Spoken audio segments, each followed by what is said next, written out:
Before we dive into icy fjords, raging berserkers, and ships that slice through the seas like angry butter knives, let's take a moment to zoom out.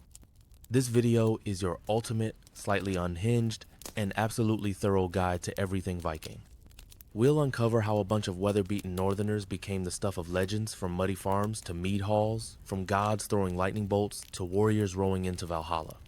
We'll look at their geography, brutal winters, chaotic family dinners, and even their weird obsession with naming their swords. If you've ever wanted to impress someone at a party with facts like Vikings didn't actually wear horned helmets, you've come to the right place.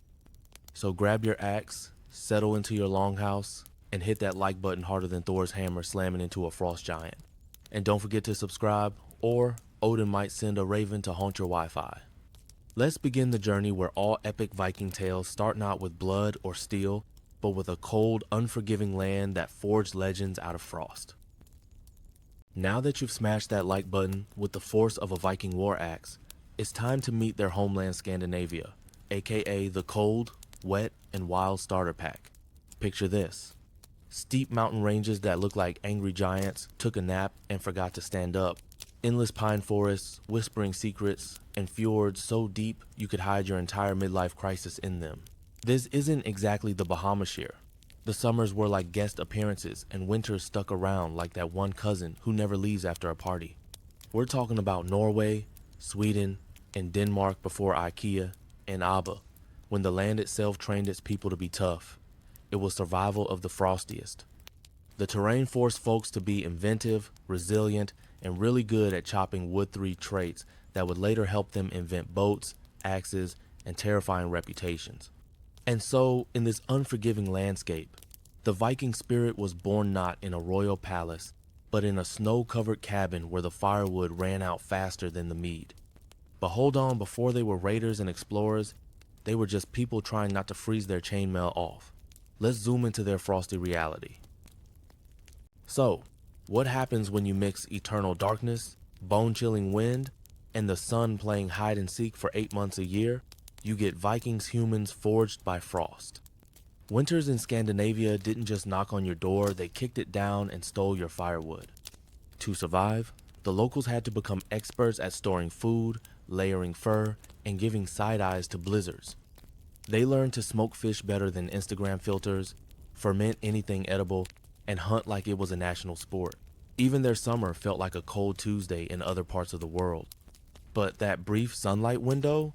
Oh, they made it count, planting, harvesting, fishing, all in turbo mode before winter came back with a vengeance.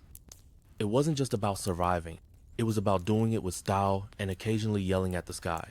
This environment didn't just breed tough people, it created a mindset. A Viking didn't wait for better weather. He sharpened his axe, fed the goat, and prepared for Ragnarok, just in case. Next, we'll see how these frozen warriors formed their first tribal communities, because teamwork makes the mead work. Even the fiercest warriors need rules, or else every dinner party ends in axe fights. Enter the Viking thing, not a monster, but the name of their public assembly. Here, villagers from far and wide gathered in an open field to sort out everything from land disputes to who stole whose goat.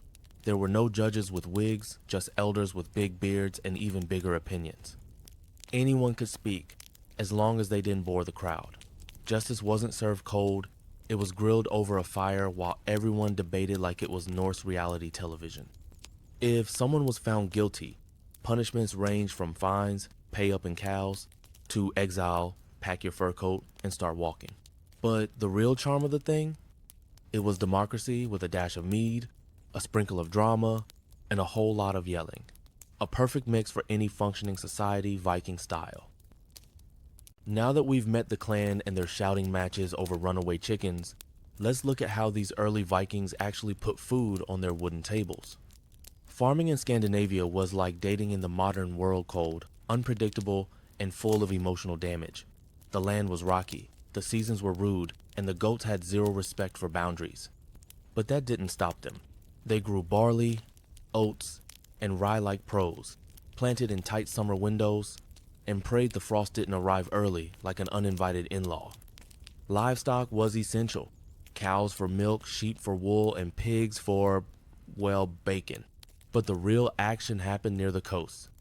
Fishing wasn't a hobby, it was survival with a side of bragging rights. And if something moved in the woods, it got hunted. Moose, deer, bearsif, it had meat, it was fair game. They also gathered berries, herbs, and mushrooms, and sometimes accidentally invented food poisoning. Every member of the household had a role, even the grumpy goat. Together, they turned a hostile environment into something edible barely. And that's how the Viking kitchen began. Cold, smoky, fishy, and surprisingly effective. Next up, what Viking really meant before it became a job title on LinkedIn. Before Viking became a pop culture icon tattooed on biceps, featured in television dramas, and whispered in gym, locker room sit, meant something much simpler. To go raiding, yes. To Viking was originally a verb.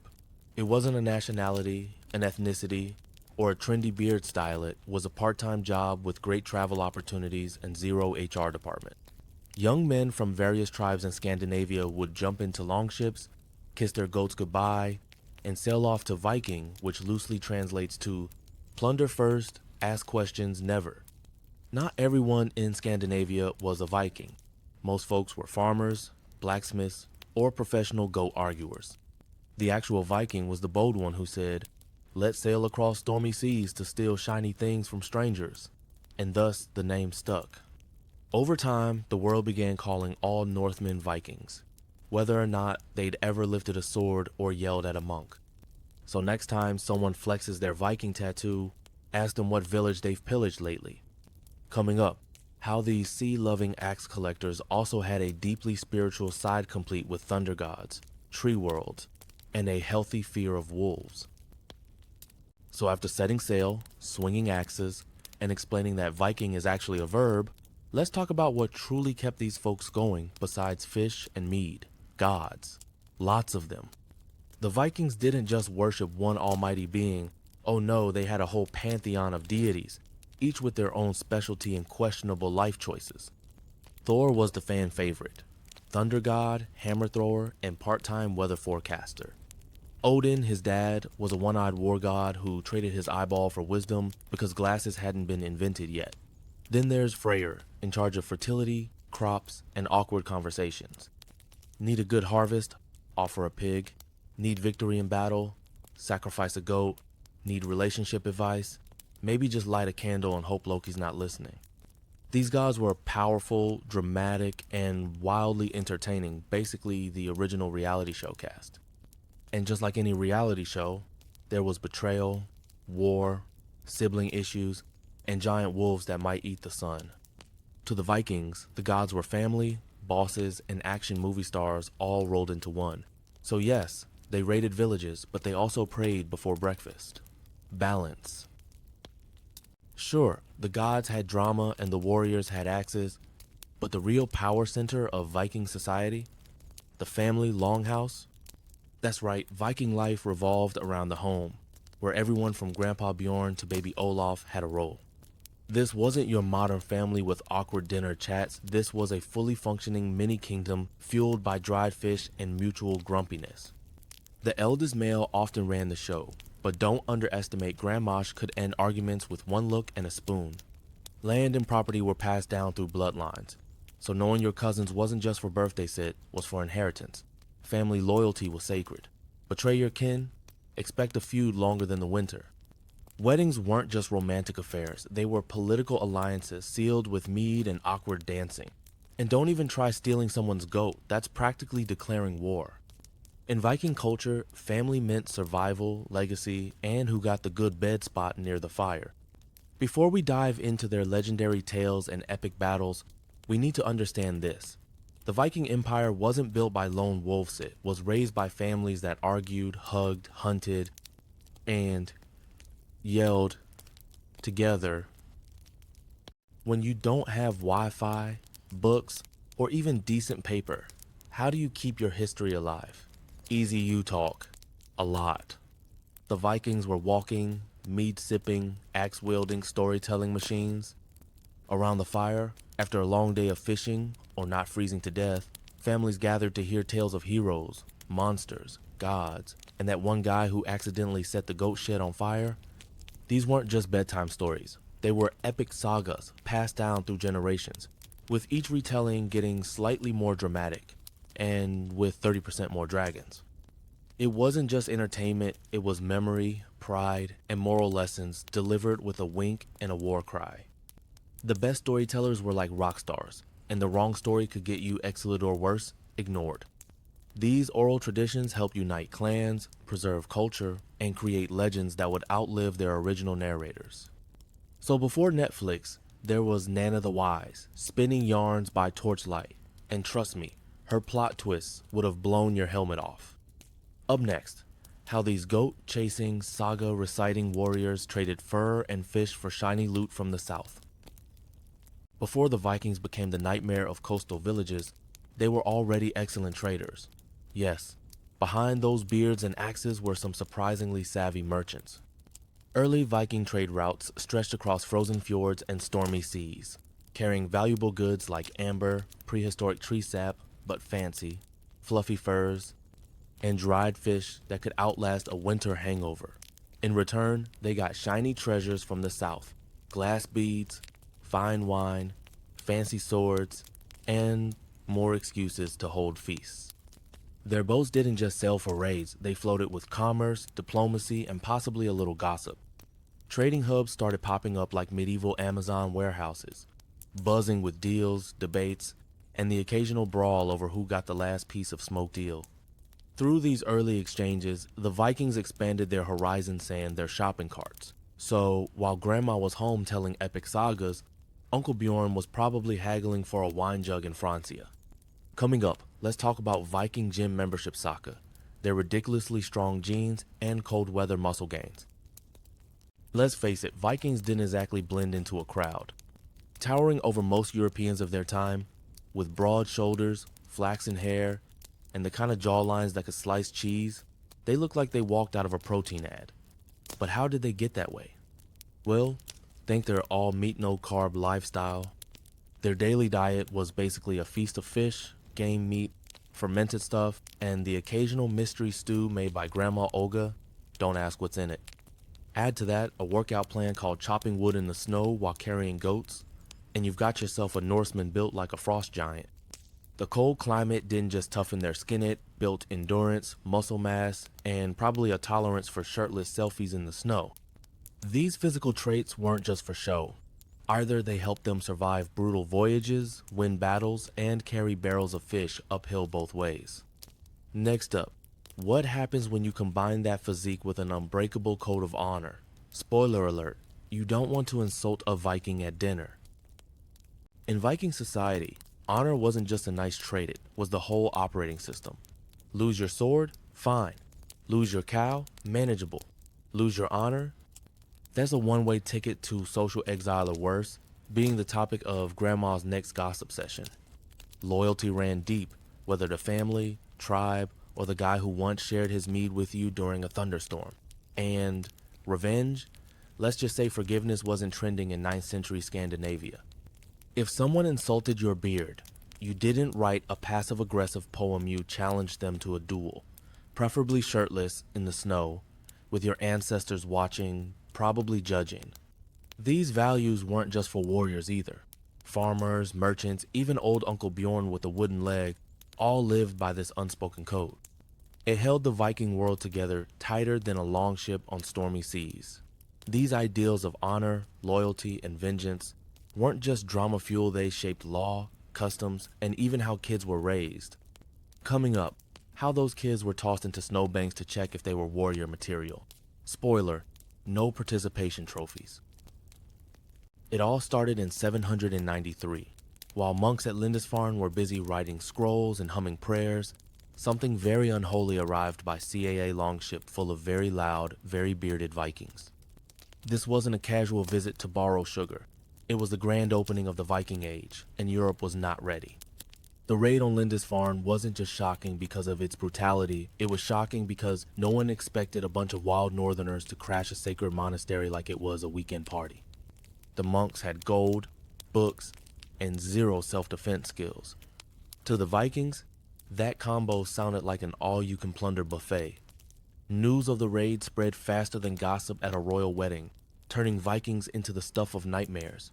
Suddenly, every coastal town slept with one eye open. Thus began an era of unexpected wake-up calls, usually delivered with fire, axes, and the occasional shouting in Old Norse.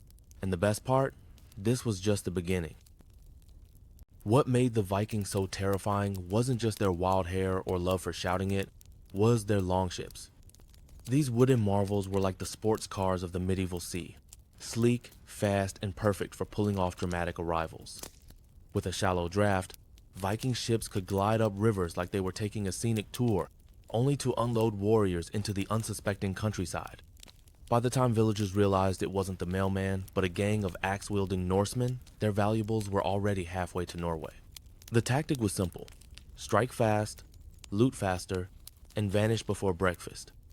They could hit coastal towns, monasteries, and then disappear up a foggy fjord, leaving nothing behind but smoke and confused chickens.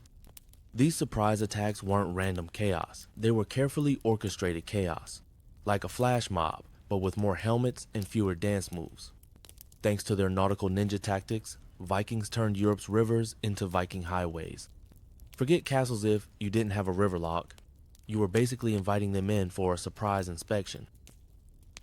If you were a monastery near the coast in the 9th century, your worst nightmare wasn't a bad harvest, it was the sound of Viking longships slicing through the mist.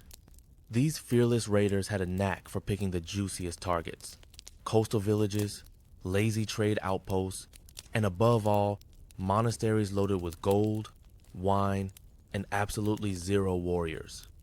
The monks, bless them, were no match for axe-wielding men who believed Thor was watching. The raids weren't just about chaos, they were oddly efficient. One team would bash down the wooden doors, another would scoop up treasure, and someone always had time to snatch the fancy-looking candlestick for their wife. And just like that, the whole party would vanish back into the fog before the local militia even finished tying their sandals. To the Vikings, this was business. To everyone else, it was sheer terror served with a side of flaming rooftops. It was this mix of ruthless precision and utter unpredictability that carved their reputation into European nightmare sand, helped finance their next boat upgrade. Europe had its fair share of nightmare plagues, famine, and neighbors who played the lute badly, but none sent more shivers down spines than the mere whisper of Vikings.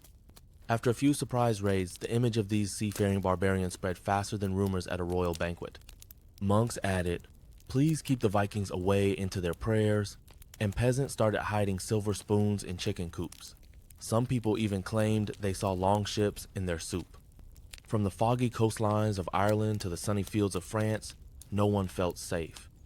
Churches turned into mini fortresses, and towns paid Vikings to go away, a business model we now call extortion, but polite. This collective panic wasn't just based on brute force, it was the unpredictability. The Vikings could appear anywhere, anytime, like medieval Wi-Fi with terrible intentions. Europe had met its boogeymen, and they wore fur, spoke Old Norse, and never RSVP'd. Let's talk gear, because no fearsome Viking would storm a monastery looking like he was late to a cosplay event. First up, the helmet. No, it didn't have horns. Sorry, Halloween costume industry. Real Viking helmets were simple iron domes, perfect for deflecting blows and ruining bad hair days. Then came the iconic round shield, not just for defense, but also great for rowing practice or dramatic entrances. Axes were the fan favorite, cheap, deadly, and excellent for chopping both enemies and firewood. Spears were common to basically medieval javelins for the angry Norse. And of course, swords, the status symbol of any elite warrior. Owning a sword was like driving a Ferrari in the Dark Ages, except bloodier.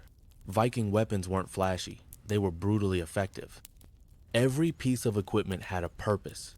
Whether it was stabbing, slashing, blocking, or just looking terrifying in a thunderstorm. In short, the Viking battlefield was less runway and more wrecking yard with style. And now, let's talk about the berserkers, basically the rock stars of Viking warfare, but with more screaming and less shirt. These guys didn't just fight, they raged. Picture a man charging into battle shirtless, eyes bulging, roaring like a rabid bear with a really bad temper. That's a berserker. Theories say they chewed on hallucinogenic mushrooms before combat, turning them into one-man wrecking balls with no fear and even less concern for personal hygiene.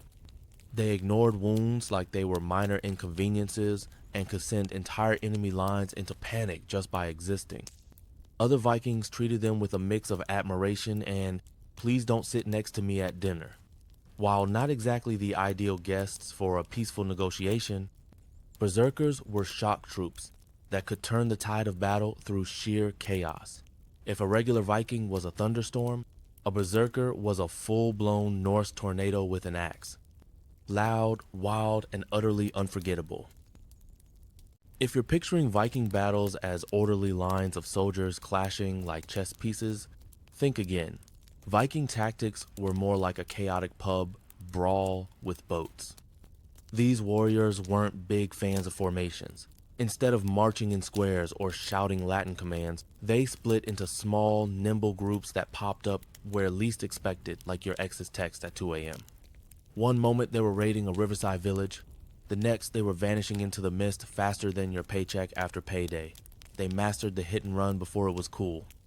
Their longships gave them insane mobility. In, out, gone.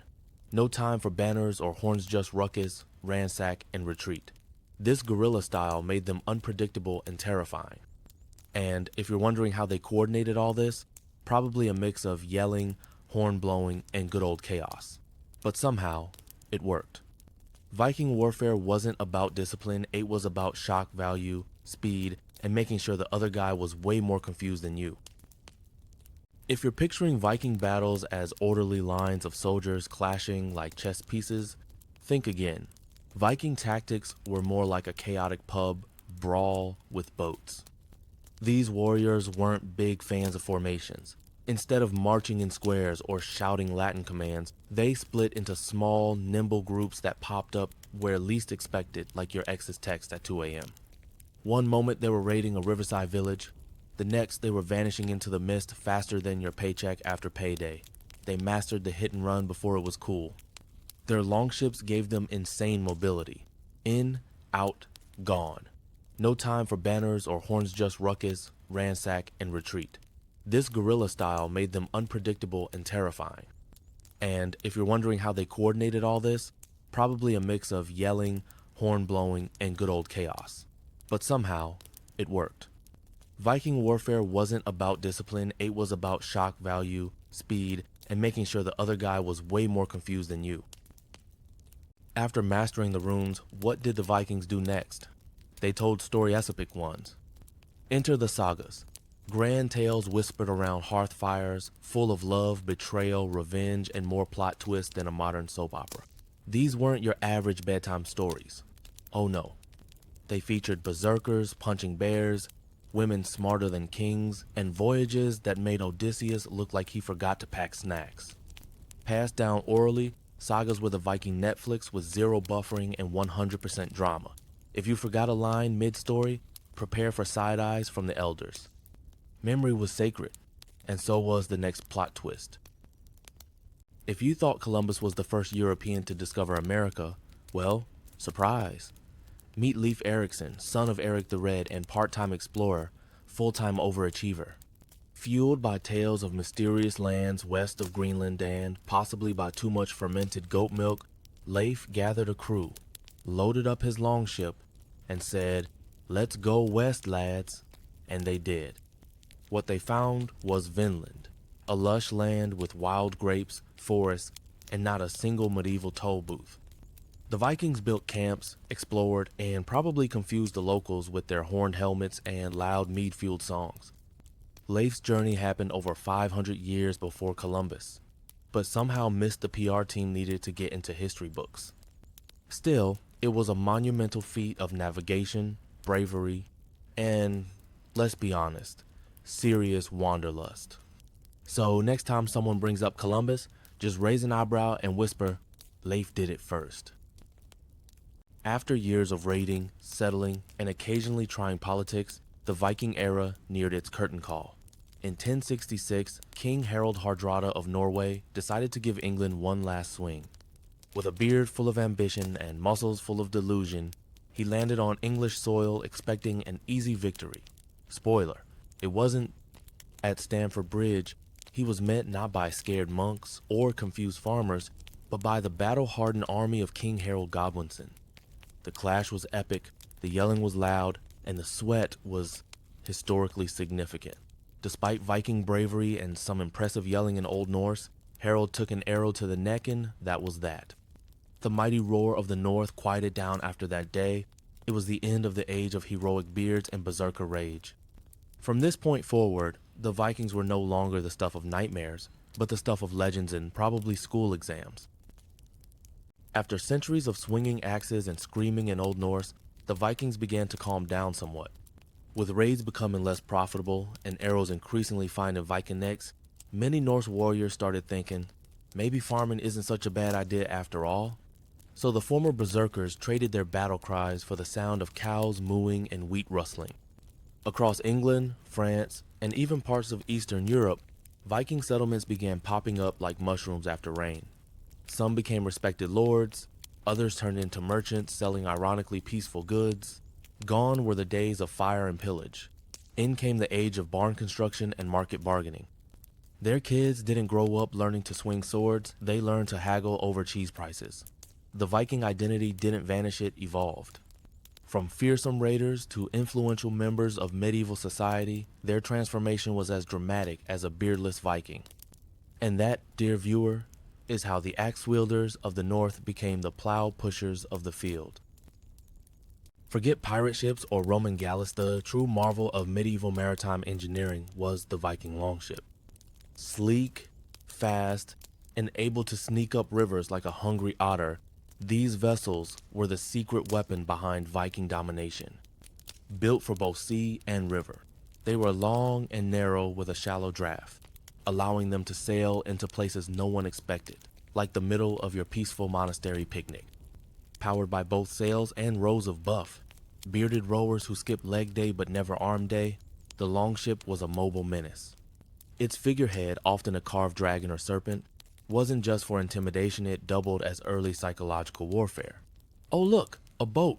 Wait, why is it growling?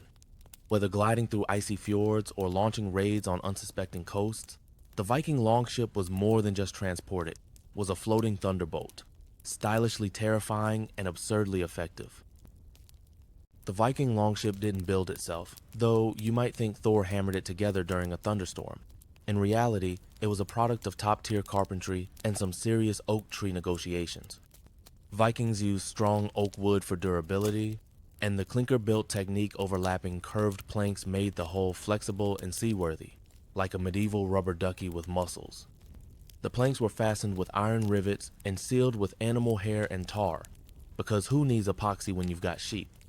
The shipbuilders weren't just strong-armed lumberjacks. They were artists with axes, carving curves smoother than a bard's pickup line. Everything was hand-fitted, eyeballed, and blessed with a bit of Norse stubbornness. The result? Ships that could take a pounding from waves, ice, or even a monk throwing curses. It was engineering so good, even Poseidon might have asked for the blueprint. Once the ship was built, the next big question was, how do you steer this majestic wooden missile across stormy seas without crashing into a whale or worse, England? Enter Viking engineering again.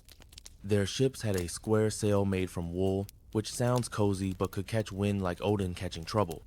When the wind slacked off or went full diva mode, out came the oars.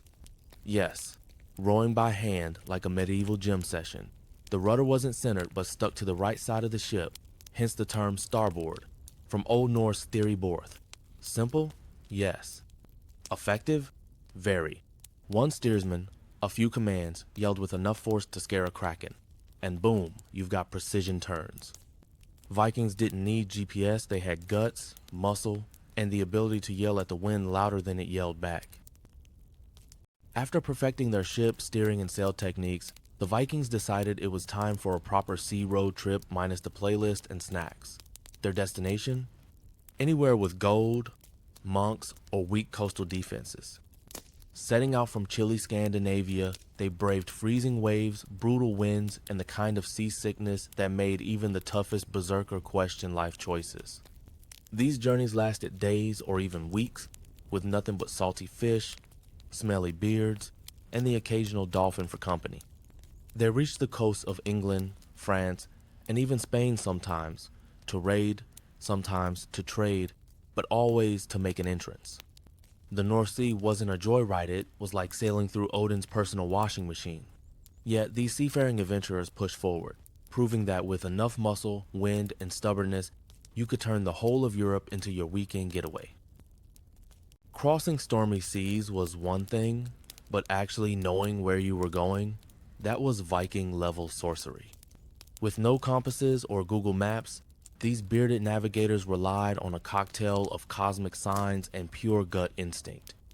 They used the sun's position during the day, stars at night, the color of seawater, and even the way birds flew. And when the fog rolled in, some seasoned sailors swore they could feel direction through their skin.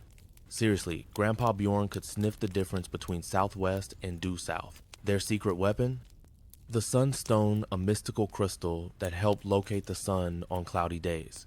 It was basically a medieval cheat code.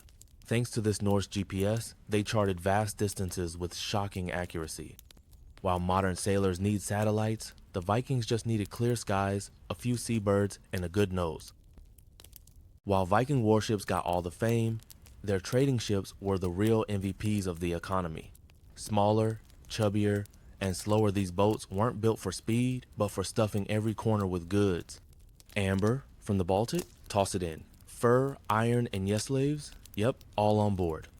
These cargo ships were like medieval IKEA trucks, navigating rivers and coastal routes, stopping at every port to sell, swap, or sometimes just show off their beard braiding techniques. Unlike the sleek longships, these merchant vessels had rounded hulls for maximum cargo capacity and could even be steered with a single sail and some yelling. They were the lifeline of Viking commerce, bringing in riches, exotic trinkets, and enough gossip to fuel a whole saga. So while warriors posed with axes, merchants counted coins and quietly built the empire's well-known hairy transaction at a time. After all that sailing, raiding, and trading, the Vikings needed somewhere to hang their horned helmets figuratively, of course, because they didn't actually wear those. Enter the remote islands, Faroe, Shetland, and Orkney. These windswept, sheep-infested specks in the North Atlantic became Viking real estate hotspots. Why? Because they were perfectly located rest stops on maritime highways. The Vikings didn't just pitch tents and roast seals. They built sturdy wooden homes, longhouses, and even small harbors. What was once barren land turned into buzzing outposts of Nordic activity, with bearded traders, sheep with trust issues, and enough dried fish to feed Thor's army. These island colonies became key nodes in the Viking shipping network, half pit stop, half Viking Airbnb. They were the silent backbone of seafaring success, proving that sometimes the best strategy is to conquer the middle of nowhere and then make it matter. After turning remote islands into cozy Viking hubs, our seafaring Norse folks decided to spice things up by heading south. And not just a little south. We're talking about sailing into the sun-drenched chaos of the Mediterranean. With a mix of ambition and sunburn, they docked in Italy and Sicily, swinging their axes like they owned the place. Which, for a while, they kinda did, but not every trip was about pillaging. Some voyages were full-on business ventures. Viking merchants, surprisingly good at not scaring customers, traded with Arab merchants in colorful ports, swapping furs, slaves, and salty jokes. It was a wild cultural exchange. Arabic spices met smoked herring, Norse beards met turbans, and somewhere in a Sicilian tavern, a Viking probably tried falafel for the first time. These adventures weren't just about gold and glory. They showed that the Viking network stretched beyond fjords and fish into a world of diplomacy, deals, and possibly exotic food confusion. After trading spices in sun-soaked Sicily, the Vikings did a full 180 straight into the freezing embrace of Greenland. And leading the charge? None other than Eric the Red, a man with fiery hair and apparently an allergy to warm climates. Exiled for, let's say, some slightly excessive axe diplomacy, Eric needed a fresh start. So he looked at an icy, treeless land and said, "Perfect vacation spot." To attract settlers, he named it Greenland because Icebergland just doesn't sell.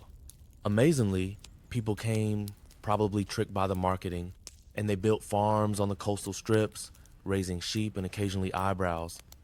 Life was tough cold winds, short summers, and neighbors who were mostly polar bears.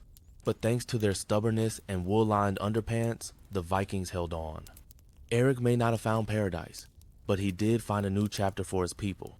And hey, any land where you can swing an axe without getting kicked out is worth settling, right? If you thought Columbus was the first European to discover America, well, surprise. Meet Leif Erikson, son of Eric the Red and part-time explorer, full-time overachiever. Fueled by tales of mysterious lands west of Greenland and possibly by too much fermented goat milk, Leif gathered a crew, loaded up his longship, and said, "Let's go west, lads." And they did. What they found was Vinland, a lush land with wild grapes, forests, and not a single medieval toll booth. The Vikings built camps, explored, and probably confused the locals with their horned helmets and loud mead-fueled songs. Leif's journey happened over 500 years before Columbus, but somehow missed the PR team needed to get into history books. Still, it was a monumental feat of navigation, bravery, and, let's be honest, serious wanderlust. So next time someone brings up Columbus, just raise an eyebrow and whisper, "Leif did it first." When the Vikings weren't busy exploring or raiding, they were chilling in their very own architectural masterpieces, the longhouses. These were not just homes, they were Viking-style family mansions, complete with livestock roommates. Built from wood, clay, turf, and sheer stubbornness, these structures were warm in winter, cool in summer, and smelled permanently like goat. Inside, grandma, kids, warriors, and even the family cow shared space in one long, smoky hall. There was no such thing as privacy or snoring uncle and farting sheep were part of the ambiance. Fire pits in the center doubled as heating, lighting, and sometimes accidental smoke shows. And don't expect fancy decor. Highlight was maybe a carved wooden post or an old helmet used as a hat rack. Still, these longhouses were the heart of Viking daily life. Cozy chaos with a dash of hay. Forget everything you thought you knew about Viking women knitting quietly by the fire. These ladies didn't just run the household, they could run a trading ship, swing a sword, and file for divorce if their husbands got too annoying. Women in Viking society had legal rights that would make many medieval queens jealous. They could own land, inherit property, and take their husbands to court, and probably win. Some women even took up arms, known as shield maidens warriors with attitude and matching helmets. They weren't just rare legends. Either archaeologists have found actual female warrior graves, complete with swords and sass. While their male counterparts were off raiding and yelling battle cries, these women held down the fort, handled business, and sometimes even went raiding too.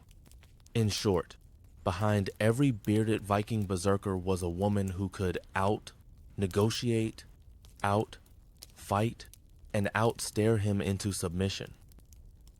Forget modern daycare and iPads. Viking kids were raised on a strict curriculum of survival, chaos, and a dash of epic storytelling. From the moment they could walk without face planting into a sheep, they were handed many spears, taught to row boats, and sent to chase wild animals, or at least chickens. Cooking? Of course, every child learned to roast meat without setting the longhouse on fire. And when night fell, they gathered around the hearth, listening to sagas so dramatic they made soap operas look tame. School wasn't about math or grammar, it was about learning how to gut a fish, patch a sail, and tell stories with just enough flair to make Thor sound like your next door neighbor. Viking kids weren't just cute, they were mini adults with muddy faces, sharp reflexes, and enough confidence to argue with a goat. If you're expecting 5-star cuisine, the Viking diet might send your taste buds into Valhalla permanently. These seafaring warriors didn't fuss over plating. Food was about survival, calories, and not freezing to death. Their daily menu? Meat, fish, barley bread, porridge, and something suspiciously sour that they claimed was yogurt. In winter, they preserved their food like time travelers, salting, smoking, and drying it, so thoroughly even modern archaeologists could still smell it.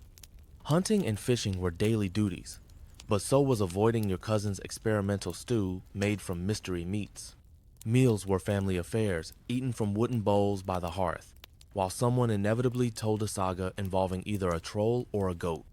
For Vikings, food wasn't fancy, it was functional, flavorful, sometimes accidentally, and always followed by a loud belch of approval. Bon appetit, the Norse way. Just because the Vikings were busy raiding and farming didn't mean they couldn't slay the fashion game. Forget dull grays, Vikings loved color. Their daily outfits featured woolen tunics dyed in vibrant reds, blues, and yellows, paired with linen trousers and leather shoes tough enough to survive a muddy battlefield or an enthusiastic village dance. But wait, there's more accessories. Viking men and women adore jewelry. Brooches, arm rings, and beads were the bling of the day. A flashy brooch could say, "I conquered a monastery and I look fabulous doing it." Even warriors couldn't resist decorating their belts and sword hilts with flair. And don't underestimate their grooming, combs, tweezers, and mirrors were found in many graves. In short, the Viking look was fierce, fabulous, and surprisingly well coordinated. Eat your heart out, Paris Fashion Week. When the Vikings weren't raiding or plowing fields, they knew how to party big time. Their festivals weren't just about drinking hornfuls of mead, though there was plenty of that. These events were a mix of spiritual rituals and full-blown social marathons. Picture a lively longhouse filled with laughter, roasted meats, and the smell of smoked fish, while a storyteller in the corner passionately recites epic sagas like it's the Viking version of Netflix. Outside, muscular lads in wool tunics grapple in wrestling matches that were half sport, half performance art. Meanwhile, competitive boat races on icy rivers proved who had the fastest oars and the best beard game. All of this wasn't just for fun. Festivals marked seasonal cycles, honored the gods, and kept community spirits high. Mead helped too. So yes, the Vikings were fierce warriors, but also certified party planners with excellent taste in chaos. Even the fiercest warriors need rules, or else every dinner party ends in axe fights. Enter the Viking thing not a monster, but the name of their public assembly. Here, villagers from far and wide gathered in an open field to sort out everything from land disputes to who stole whose goat. There were no judges with wigs, just elders with big beards and even bigger opinions. Anyone could speak as long as they didn't bore the crowd. Justice wasn't served cold, it was grilled over a fire while everyone debated like it was Norse reality television. If someone was found guilty, punishments ranged from fines, pay up in cows, to exile, pack your fur coat, and start walking. But the real charm of the thing? It was democracy, with a dash of mead, a sprinkle of drama, and a whole lot of yelling. A perfect mix for any functioning society Viking style. Forget about romantic sunsets and love at first sight. Viking marriages were all about contracts, cows, and calculated alliances. When a Viking couple decided to tie the knot, it wasn't Cupid calling the shots, it was the family accountant. The bride received a hefty dowry, often including livestock, jewelry, or even a decent boat if she was lucky. The groom, in return, had to prove he wasn't just good with an axe, but also with land management and not burning porridge. And if things didn't work out, no problem. Divorce was totally legal and surprisingly progressive. Reasons ranged from neglect and betrayal to he smells worse than a longship after 3 months at sea. Once divorced, both parties moved on, sometimes to better partners, sometimes just to better smelling huts. Marriage in Viking society wasn't just about love. It was about balance, fairness, and who got to keep the goat. While the Vikings are famous for their raids and feasts, there was a less glamorous but highly profitable side to their lifestyle slavery. Yes, meet the thralls, the unpaid interns of the Viking world. These unfortunate souls were usually captured during raids and then shipped back home as labor force, human currency, or even dowry bonuses. Thralls did everything from farming and cooking to making sure the long ship didn't sink while the boss was off to a feast. If you think your job is bad, try being the guy who had to clean a chieftain's sweaty armor after battle. Despite their harsh roles, some thralls could actually earn freedom over time. Think of it as the world's most intense probation period. Owning thralls wasn't just about cheap labor, it was a status symbol. The more thralls you had, the more powerful you looked. So yes, even Viking economics had its own version of LinkedIn, but with chains. When a Viking passed away, it wasn't just a funeral, it was an epic send-off worthy of a blockbuster finale. Depending on how important or dramatic you were, your journey to the afterlife could involve being laid in a boat filled with treasures, set on fire, and pushed into the sea while everyone cried, sang, and secretly argued about who gets your goats.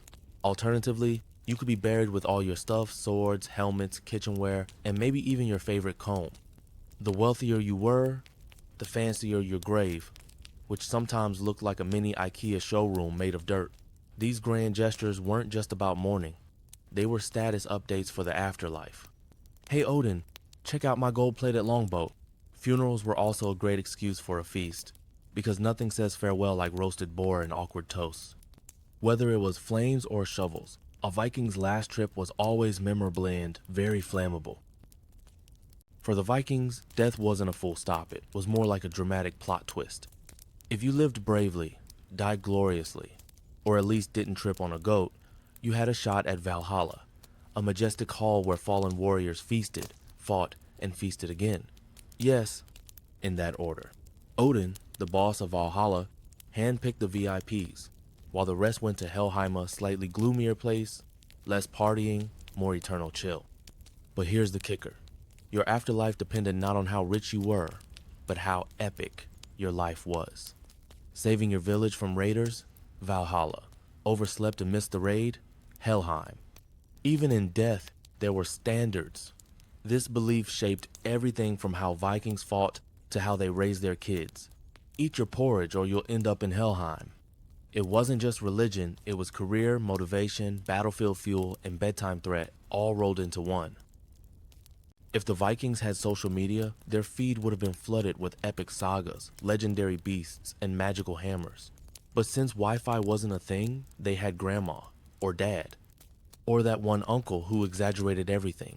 Stories were passed down like family recipes, except with more blood, dragons, and occasional Loki cameos.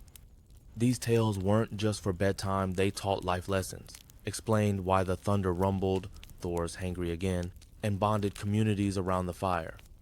Every Viking child grew up knowing tales of gods, giants, and great battles, memorized better than schoolwork because they came with sound effects and wild gestures.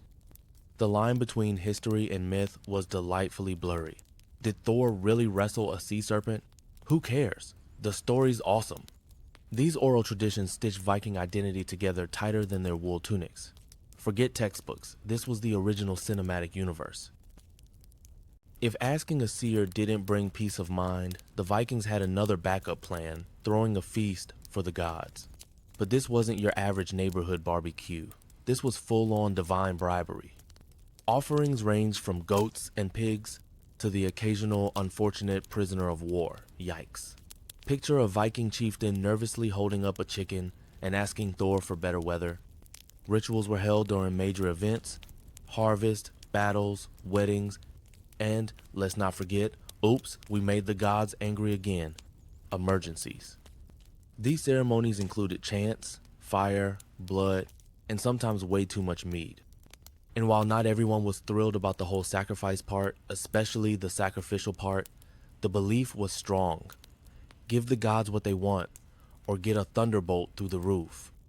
The more dramatic the offering, the better the chances that Odin or Freya would look your way. It was less about cruelty and more about cosmic customer service. Prayers with incentives. In the wild world of Norse beliefs, peace, prosperity, or even just surviving winter often came with a price to gain. Sometimes that tag bleeded.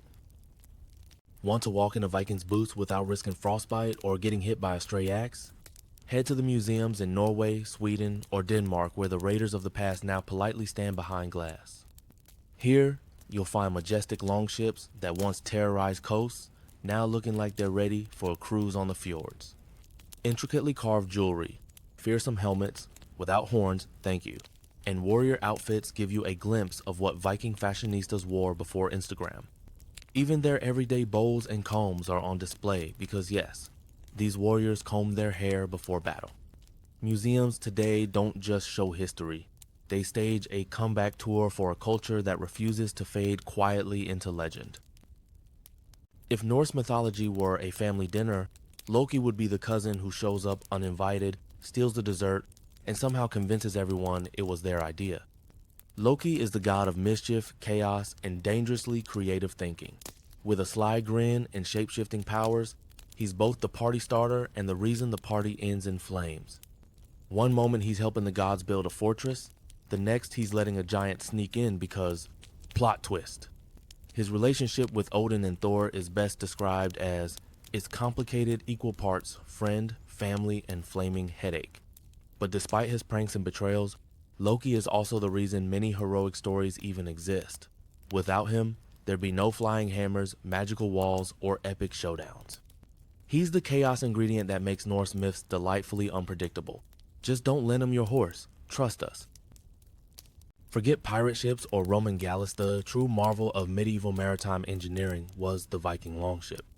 Sleek, fast, and able to sneak up rivers like a hungry otter, these vessels were the secret weapon behind Viking domination. Built for both sea and river, they were long and narrow with a shallow draft, allowing them to sail into places no one expected, like the middle of your peaceful monastery picnic. Powered by both sails and rows of buff, bearded rowers who skipped leg day but never arm day, the longship was a mobile menace. Its figurehead, often a carved dragon or serpent, wasn't just for intimidation, it doubled as early psychological warfare. Oh look, a boat. Wait, why is it growling? Whether gliding through icy fjords or launching raids on unsuspecting coasts, the Viking longship was more than just transport, it was a floating thunderbolt, stylishly terrifying and absurdly effective. After touring the godly VIPs, it's time to zoom outway out to the ultimate family tree of existence. Yggdrasil, the world tree. Picture a cosmic bonsai on steroids. This gargantuan ash tree connects all 9 realms like a divine Wi-Fi router. Its branches stretch into the heavens, its roots dig deep into mysterious realms, and its bark probably has more ancient secrets than your grandma's attic. But this is no ordinary plant. Dragons gnaw its roots, eagles chill on top, and a gossiping squirrel named Ratatoskr runs up and down, stirring celestial drama. The Vikings didn't just think Yggdrasil was important, they believed it was reality itself. Every war, love story, betrayal, or heroic quest happened somewhere along its trunk. It's like the MCU, if the MCU were also a tree. And much like your office printer, it's constantly under attack, yet somehow keeps working. So, now that we've marveled at Yggdrasil, let's take a scenic tour through its 9 glorious and sometimes terrifying realms. First stop, Asgard, home of the gods and the ultimate gated community. Expect shimmering halls, dramatic lighting, and a whole lot of flexing from Thor. Then there's Midgard-Daka Eartha, lovely place full of humans yelling at sheep and raiding things. Swing by Jotunheim, where giants throw rocks and bad attitude around like confetti. Don't miss Helheim, the cold, gloomy underworld where the dead go, if they didn't die in battle. Need some fire? Muspelheim's got lava flows and fire giants who think sunscreen is for the weak. Prefer ice? Niflheim delivers a chilly welcome. There's also Alfheim for the sparkly light elves, Svartalfheim for the grumpy dwarves, hammering magical bling, and Vanaheim, basically Asgard's laid-back cousin with more plants. Each realm has its own rules, rulers, and residents, and trust us, no one's giving out tourist maps. Best travel tip? Don't trust a squirrel. Now that we've toured the realms, it's time to meet the local wildlife well, mythological style. First up, we have Fenrir, the giant wolf with daddy issues and a bite worse than his bark. So terrifying, the gods had to trick him into wearing magical handcuffs just to avoid becoming chew toys. Then there's Jormungandr, the world serpent. This overachiever grew so large he could wrap around the entire planet and still have room for a power nap. He's best known for his toxic sibling rivalry with Thor, which usually ends in earthquakes. Want something sparkly? Meet the light elves, basically celestial influencers glowing in forest filters. Not dark enough? Enter the dark elves, lurking underground with enough attitude to scare a troll. And of course, dragons. Huge, hoarding, and always in a bad mood, they make sure treasure hunting is never boring. These mythical creatures weren't just bedtime stories, they were symbols of chaos, mystery, and don't poke it with a stick energy that kept Viking imaginations very, very alert. Even the fiercest warriors need rules, or else every dinner party ends in axe fights. Enter the Viking thing not a monster, but the name of their public assembly. Here, villagers from far and wide gathered in an open field to sort out everything from land disputes to who stole whose goat. There were no judges with wigs, just elders with big beards and even bigger opinions. Anyone could speak, as long as they didn't bore the crowd. Justice wasn't served cold, it was grilled over a fire while everyone debated like it was Norse reality television. If someone was found guilty, punishments ranged from fines, pay up in cows, to exile, pack your fur coat, and start walking. But the real charm of the thing? It was democracy with a dash of mead, a sprinkle of drama, and a whole lot of yelling. A perfect mix for any functioning society Viking style. While Ragnarok had the gods stressing out, some individuals already had spoiler center the seers. These mysterious figures, usually elderly women with a 1,000-yard stare and a wardrobe full of feathers and bones, were the Vikings' go-to for existential dread with a touch of mysticism. Want to know if your raid next Tuesday will be successful? Ask the seer. Planning a wedding? Ask if the groom will survive. These women didn't just predict weather, they predicted doom, destiny, and occasionally awkward family drama. Their visions came through dreams, rituals, or staring into the fire like they were buffering an ancient YouTube video. People both revered and feared them. Some villagers would bring offerings, others would cross the street to avoid eye contact, because nothing ruins your day like hearing "you'll die by goat next full moon." In Norse mythology, seers were the voice of fate, the cosmic hotline operators between mortals and destiny. And in a world full of unpredictable gods and angry sea serpents, having someone with a sneak peek into the future was basically the Viking version of life insurance with more smoke and cryptic chanting. If asking a seer didn't bring peace of mind, the Vikings had another backup plan, throwing a feast for the gods. But this wasn't your average neighborhood barbecue. This was full-on divine bribery. Offerings ranged from goats and pigs to the occasional unfortunate prisoner of war. Yikes. Picture a Viking chieftain nervously holding up a chicken and asking Thor for better weather. Rituals were held during major events, harvest, battles, weddings, and, let's not forget, oops, we made the gods angry again, emergencies. These ceremonies included chants, fire, blood, and sometimes way too much mead. And while not everyone was thrilled about the whole sacrifice part, especially the sacrificial part, the belief was strong. Give the gods what they want, or get a thunderbolt through the roof. The more dramatic the offering, the better the chances that Odin or Freya would look your way. It was less about cruelty and more about cosmic customer service. Prayers with incentives. In the wild world of Norse beliefs, peace, prosperity, or even just surviving winter often came with a price to gain. Sometimes that tag bleeded. For the Vikings, faith wasn't just something reserved for temples or ritual sit, was an everyday survival tool, like an axe or extra mead. Need to go fishing? Better check with the runes first. Planning a raid? Don't forget to consult the stars, the gods, and maybe that seagull flying in a weird pattern. Superstition ran strong. Lucky charms in the form of Thor's hammer pendants dangled from necks like divine insurance policies. Before a voyage, warriors would whisper prayers to Freya, asking for safe passage and maybe a little plunder on the side. Some even claimed their favorite socks were blessed by Odin because they hadn't slipped on ice yet. Every day was a cosmic negotiation. Burnt offerings for breakfast, charms in the pockets, chants before a duel just in case Loki felt mischievous. Faith wasn't passive, it was practical, portable, and preferably waterproof. In the Norse world, a good day meant avoiding frostbite, enemy axes, and divine rat haul, thanks to a carefully timed prayer or a lucky rock. It's safe to say, if you sneeze twice in a row, someone probably blamed it on a bad omen. By the 10th century, a new trend swept across Scandinavia Christianity. At first, the Vikings looked at the cross and thought, not bad, but where's the axe? The transition wasn't exactly smooth. Priests came with good intentions and slightly terrified expressions, trying to preach peace to people whose favorite weekend hobby was raiding monasteries. There were awkward moments like baptizing a warlord who just sacrificed a goat to Thor 5 minutes earlier.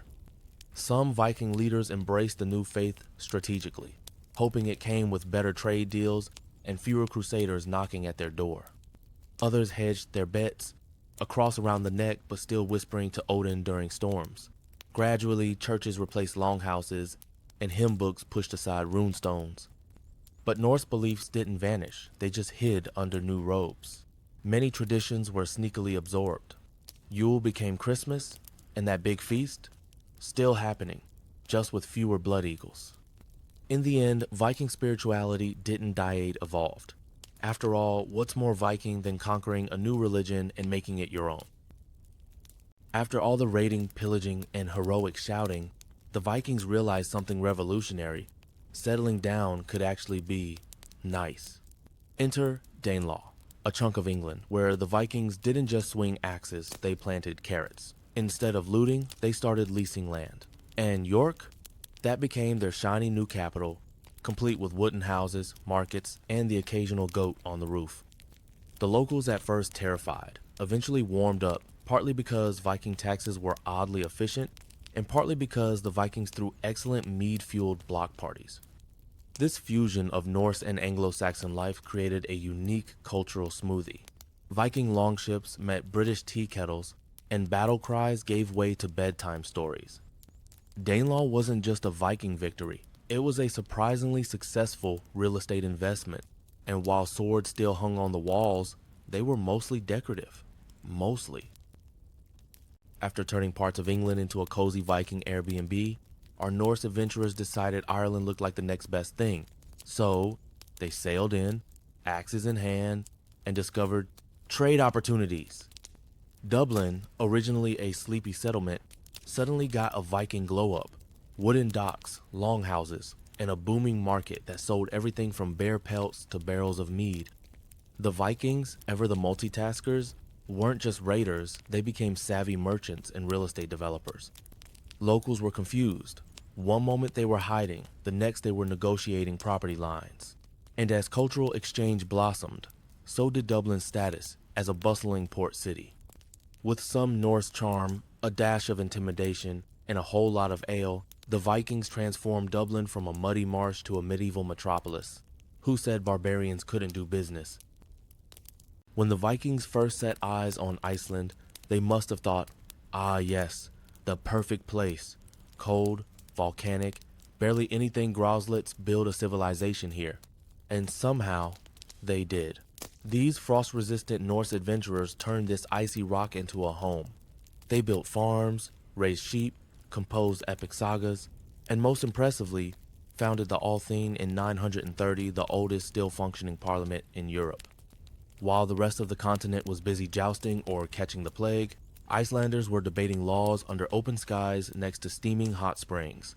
No building, no microphones, just pure Viking democracy with a dash of volcanic flair. It wasn't easy, winters were harsh, and sometimes volcanoes exploded mid-sheep shearing, but the community thrived. Iceland became a hub of culture and law, proving once again that Vikings didn't just conquer, they settled, organized, and occasionally argued about sheep ownership in public assemblies. Iceland wasn't just a stopover, it was a Viking success story carved out of ice and lava, powered by grit, goats, and good old-fashioned Norse stubbornness. After Iceland, the Vikings looked around and thought, where else is cold, remote, and unforgiving? Ah yes, Greenland. Enter Eric the Red, a fiery tempered explorer with a beard as red as his criminal record. Banished from Iceland for being a bit too axe-happy, Eric sailed west and stumbled upon a land covered mostly in ice.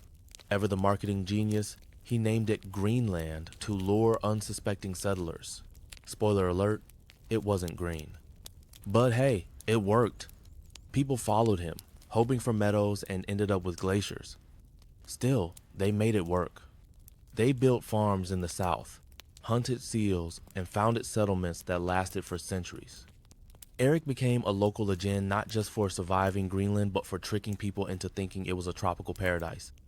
And so, with equal parts boldness and branding, the Vikings pushed their frontier even farther into the Arctic, proving once again that no chunk of frozen rock was safe from Norse ambition or their real estate scams. Even the fiercest warriors need rules, or else every dinner party ends in axe fights. Enter the Viking thing not a monster, but the name of their public assembly. Here, villagers from far and wide gathered in an open field to sort out everything from land disputes to who stole whose goat. There were no judges with wigs, just elders with big beards and even bigger opinions. Anyone could speak, as long as they didn't bore the crowd. Justice wasn't served cold, it was grilled over a fire while everyone debated like it was Norse reality television.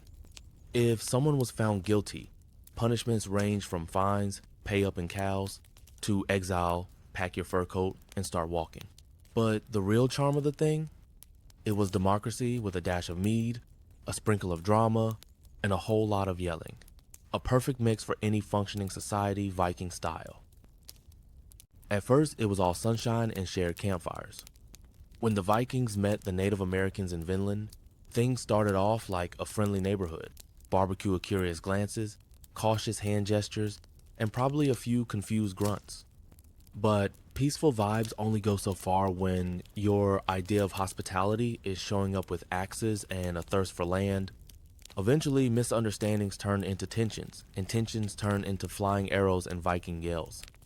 The locals weren't exactly thrilled about loud Norse neighbors who parked their longships like they owned the place. Leif Erikson and his crew, realizing that diplomacy by sword wasn't working, packed their furs and sailed back to Greenland with the first historical example of maybe we shouldn't have come uninvited. The Vinland Dream? Still legendary. But even legends have exit strategies. After a series of frosty adventures, the Vikings decided they were tired of ice and wanted a little wine and cheese instead. Enter Rollo, a burly Norseman with a reputation for smashing things and brooding handsomely. The King of France, utterly exhausted from fighting off Viking raids every summer like it was festival season, made Rollo an offer: take Normandy, settle down, and please, for the love of baguettes, stop pillaging. Rollo agreed, but not before dramatically converting to Christianity, marrying a noblewoman, and swearing fealty with all the enthusiasm of someone signing a gym membership.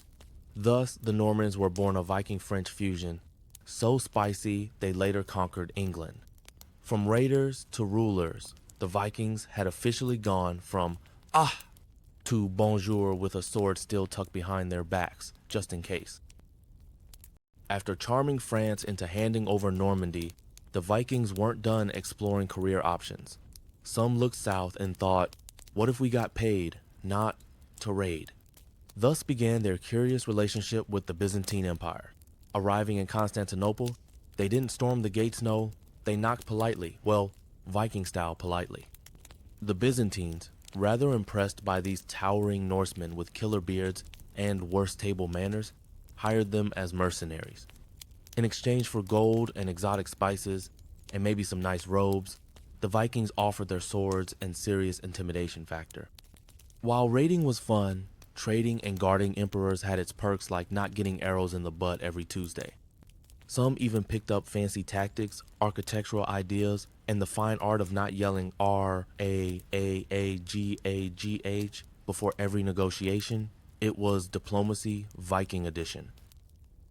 After proving they were excellent mercenaries and surprisingly polite dinner guest Sunless Mead was involved, some Vikings earned the ultimate promotion in the Byzantine Empire, becoming members of the Varangian Guard. Imagine a group of towering Norsemen, armored like walking mountains, guarding the emperor's shiny throne. They weren't just muscle, they were loyal to a fault.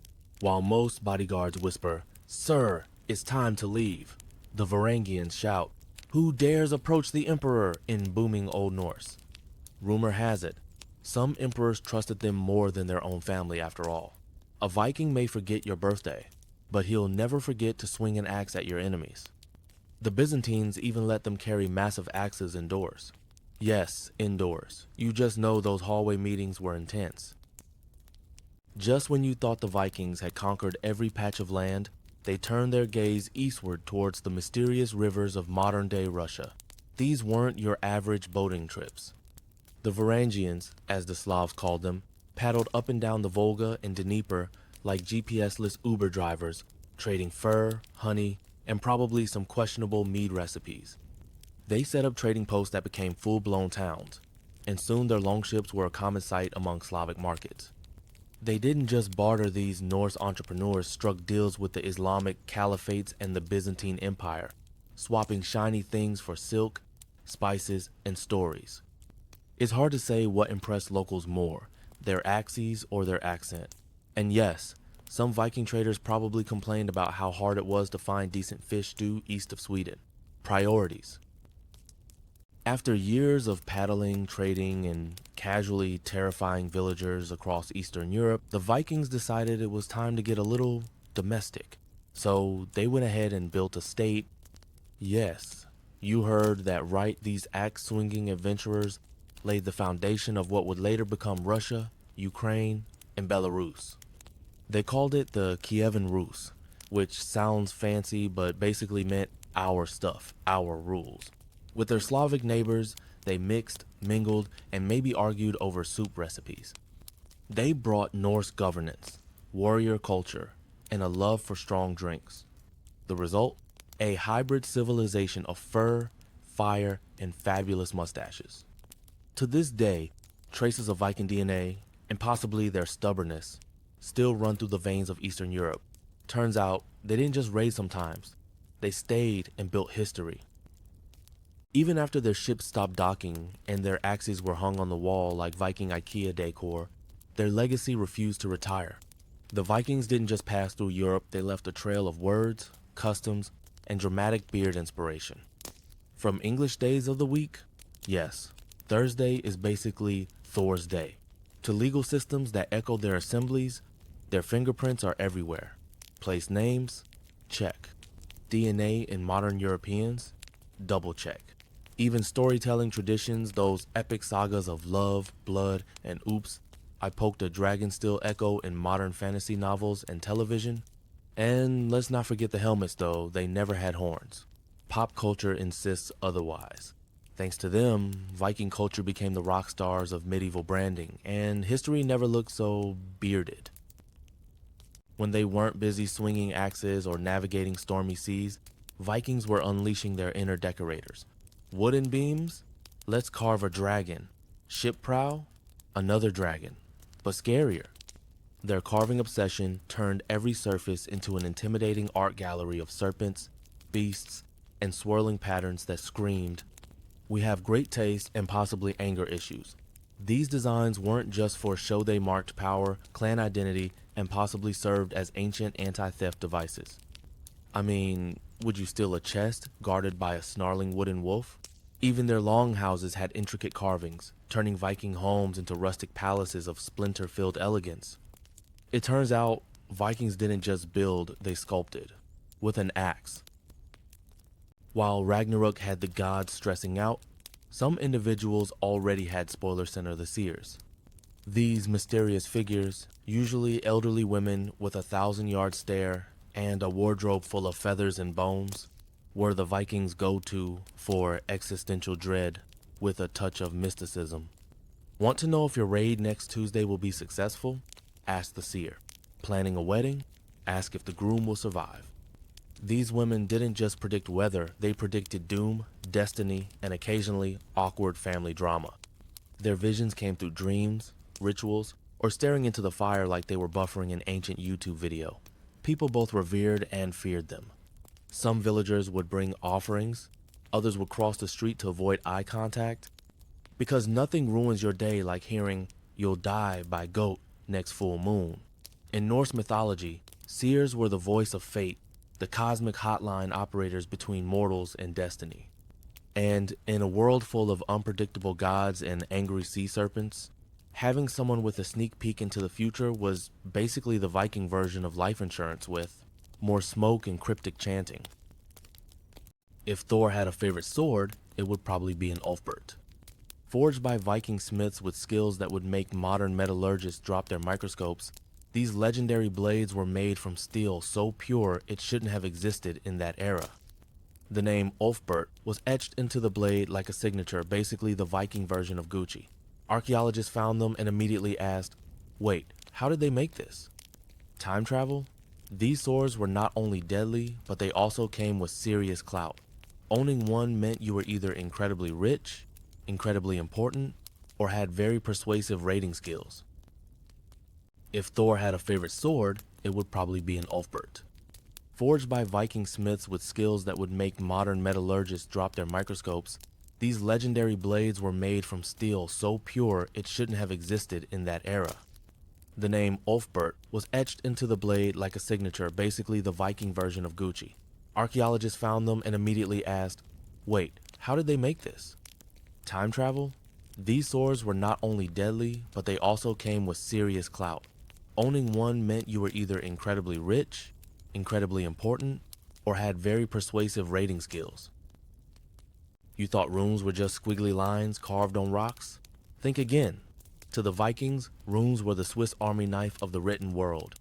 These angular letters weren't just for sending love notes or bragging about battle wins, they were also magical symbols, believed to hold the power to bless ships, curse enemies, or unlock the secret to finding your lost goat. Warriors etched runes onto weapons for good luck, farmers carved them on doors to keep trolls out, and poets, well, they turned them into epic sagas. If modern texting had rune equivalents, every Viking sword would say LOL, dot. After mastering the runes, what did the Vikings do next? They told story-epic ones. Enter the sagas. Grand tales whispered around hearth fires, full of love, betrayal, revenge, and more plot twists than a modern soap opera. These weren't your average bedtime stories. Oh no. They featured berserkers punching bears, women smarter than kings, and voyages that made Odysseus look like he forgot to pack snacks. Passed down orally, sagas were the Viking Netflix with zero buffering and 100% drama. If you forgot a line mid-story, prepare for side eyes from the elders. Memory was sacred, and so was the next plot twist. After all the sagas were told and jewelry was flaunted, where did the Vikings actually hang out? Welcome to the Longhouse, the ultimate Viking version of a living room, party hall, and sometimes battlefield for family arguments. These massive wooden halls weren't just homes, they were multifunctional masterpieces. Need a place to host a feast? Longhouse. Got a chieftain visiting? Longhouse. Want to gossip about who overcooked the seal stew? You guessed it. Inside, the hearth was the heart, literally, where they cooked, warmed up, and debated who had the best beard. Cozy, smoky, and surprisingly social, the Longhouse was the Viking answer to open floor plan. After filling their bellies in the Longhouse, the Vikings had to get back to business farming, sailing, and sometimes invading. But how did they tell time without an Apple Watch? Enter the Viking sundial, a simple yet clever disc carved with notches and a pin. When sunlight hit the pin, the shadow told them everything from time to plow to time to pillage. For gloomy days, of which Scandinavia had plenty, they even used primitive shadow clocks with rocks and intuition. It wasn't perfect, but it got the goats milked on time and the raiding crew out the door before lunch. In a world without refrigerators, Viking survival depended on one thing: creative food hoarding. With winters that could turn your beard into an icicle, they had to be culinary magicians. Drying fish? Check. Salting meat? Check. Burying cheese under the snow and pretending it's a Viking treasure? Absolutely. These preservation methods weren't just effective, they were a way of life. Imagine a Viking wife yelling, "Don't eat that, it's for winter," while her husband sneaks a salted herring behind the barn. Thanks to these clever techniques, the Norsemen could sail far, feast long, and live to shout "Skål" another day. While Viking warriors were out swinging axes, their traders were busy swinging deals. Forget the image of a savage raider, imagine a Viking haggling over silk prices like a seasoned market veteran. From furs and amber to honey and slaves, they brought the cold riches of the north and exchanged them for glassware, fine wine, and exotic fabrics from the east. Their ships weren't just war machines, they were floating shopping carts.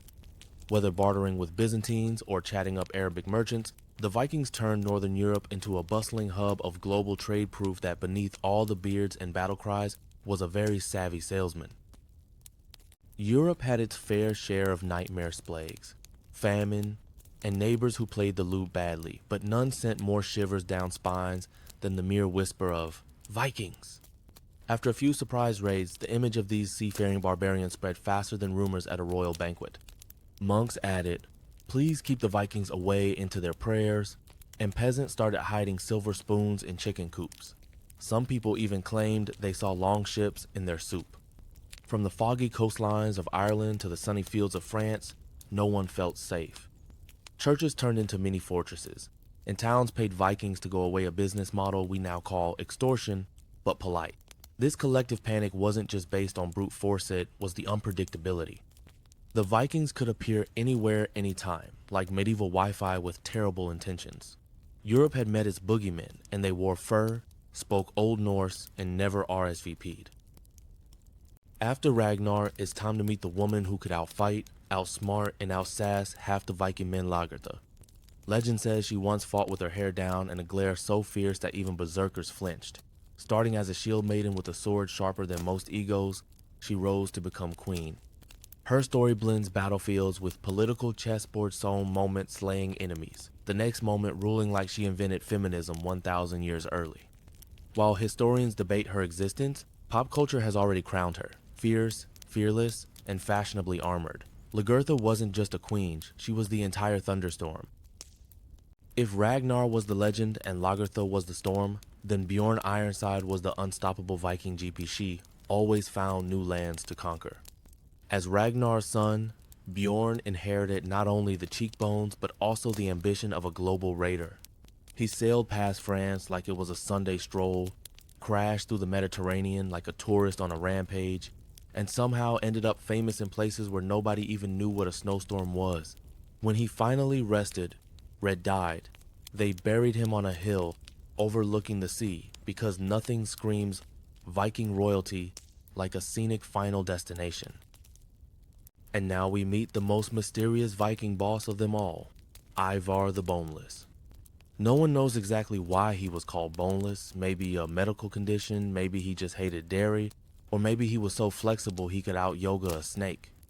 But don't let the name fool you, this guy was a terrifying genius. Ivar led the great heathen army into England with the tactical mind of a chess grandmaster and the ruthlessness of someone who never skipped leg day despite maybe not having bones. He crushed cities, outwitted kings, and rewrote Viking warfare playbooks. Creepy? Absolutely. Impressive? Undeniably. If Viking history had a dramatic finale, it would be named Harald Hardrada. This guy was like a walking Norse saga king, warrior, mercenary, and part-time legend. After years of epic adventures across the Byzantine Empire and Kievan Rus, Harald returned to Norway with the confidence of someone who had seen it all and still wanted more. His final act? Invading England in 1066. But just as he was warming up for Viking domination 2.0, he got surprise deleted at the Battle of Stamford Bridge. One swift arrow later, and boom, the Viking Age took its final bow with theatrical flair. Harald didn't just mark the end, was the end. Just when you thought the Viking Age was winding down, here comes Knut, the great Viking emperor, multitasker, extraordinaire, and low-key control freak. This man didn't just want one crown, he wanted 3. And he got them. England, Denmark, and Norway. Boom. The trifecta of northern domination. Knut ruled with an iron beard and surprising diplomatic skills. He once ordered the tide to stop rising either as a power flex or a sarcastic lesson about human limits. Historians still debate it. Either way, he was no ordinary conqueror. Under Knut, Viking power peaked not with axes, but with law, order, and clever politics. Who knew world domination could be so administrative? While Knut ruled the north like a CEO in fur, Rollo decided to take his Viking talents to France. Yes, France, the land of wine, cheese, and very concerned locals. After some enthusiastic raiding, read, terrifying the countryside, Rollo cut a deal with the French king. Instead of being a problem, he became a solution, the Duke of Normandy. That's right, Viking warlord turned noble landowner. Not only did he swap looting for lording, but his descendants later returned the favor by conquering England in 1066. Rollo may have traded axes for etiquette, but his legacy was anything but mild-mannered. So, what happens when you mix eternal darkness, bone-chilling wind, and the sun playing hide and seek for 8 months a year, you get Vikings humans forged by frost. Winters in Scandinavia didn't just knock on your door, they kicked it down and stole your firewood. To survive, the locals had to become experts at storing food, layering fur, and giving side eyes to blizzards. They learned to smoke fish better than Instagram filters, ferment anything edible, and hunt like it was a national sport. Even their summer felt like a cold Tuesday in other parts of the world. But that brief sunlight window, oh, they made it count planning, harvesting, fishing, all in turbo mode before winter came back with a vengeance.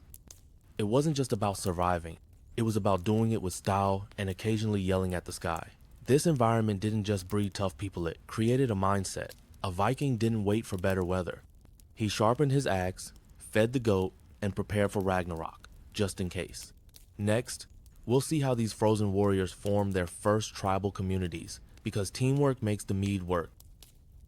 Sure, the gods had drama and the warriors had axes, but the real power center of Viking society, the family longhouse, that's right, Viking life revolved around the home, where everyone from Grandpa Bjorn to baby Olaf had a role.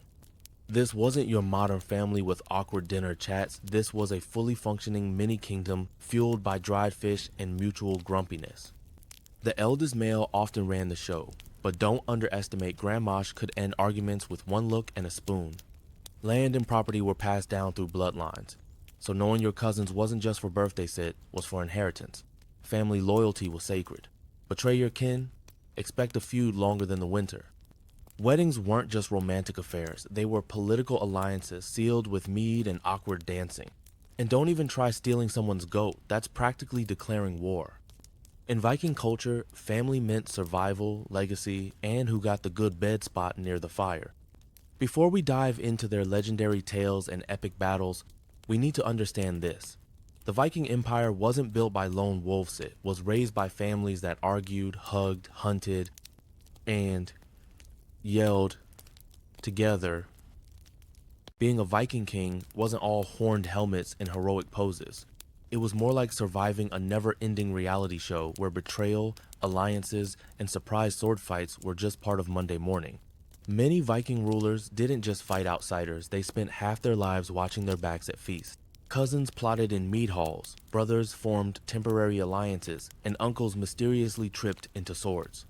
Throne sitting wasn't about charisma, it was about not getting poisoned before dessert.